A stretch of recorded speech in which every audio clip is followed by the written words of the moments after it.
Tanggal 7 Agustus tahun 25 menjadi tonggak sejarah baru dalam hubungan pertahanan udara Indonesia-Rusia. Untuk pertama kalinya, TNI Angkatan Udara dan Russian Aerospace Force atau RAF menggelar Air Staff Talks perdana di Jakarta. Pertemuan strategis ini tidak hanya sekadar agenda formal.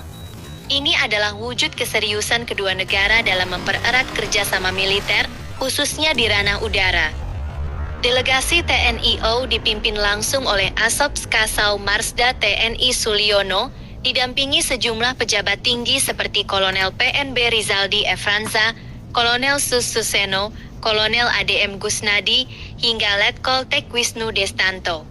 Sementara itu, delegasi RAF dipimpin Mayor Jenderal Valery Zosiev yang menjabat sebagai Commanding Officer of Air Defense Academy RAF. Agenda pembahasan pun sangat padat dan komprehensif.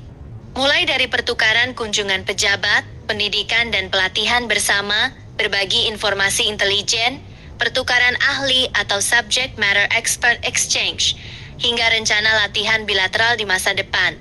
Semua diarahkan untuk meningkatkan kapabilitas tempur, interoperabilitas, dan respon cepat terhadap dinamika keamanan di kawasan Asia Pasifik. Tidak bisa dipungkiri, kerjasama semacam ini membawa keuntungan strategis bagi kedua pihak. Bagi Indonesia, hubungan ini bisa membuka peluang transfer pengetahuan dan teknologi dari Rusia, yang dikenal memiliki sistem pertahanan udara dan teknologi pesawat tempur canggih seperti Su-35, Su-57, hingga sistem S-400.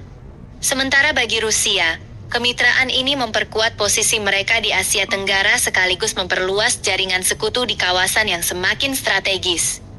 Kegiatan ini juga selaras dengan nilai TNI AU ampuh, adaptif, modern, profesional, unggul, dan humanis.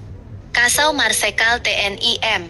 Tony Harjono menegaskan bahwa kerjasama ini bukan hanya soal persenjataan, tetapi juga peningkatan kualitas sumber daya manusia TNI AU. Dalam konteks geopolitik, Air Staff Talks ini menjadi sinyal bahwa Indonesia semakin aktif membangun kemitraan pertahanan lintas benua. Dengan posisi geografis yang strategis, kekuatan udara yang terus berkembang, serta hubungan baik dengan berbagai negara besar, Indonesia perlahan menegaskan perannya sebagai pemain penting dalam keamanan regional. Dan yang paling menarik, ini baru awal dari rangkaian kerjasama yang kemungkinan akan berkembang ke bidang operasi udara gabungan, latihan besar-besaran, dan mungkin pembelian alutsista strategis di masa depan. TNI Angkatan Udara, jauh di langit, dekat di hati. Kerjasama Indonesia-Rusia, semakin kokoh di udara, semakin kuat di hati bangsa.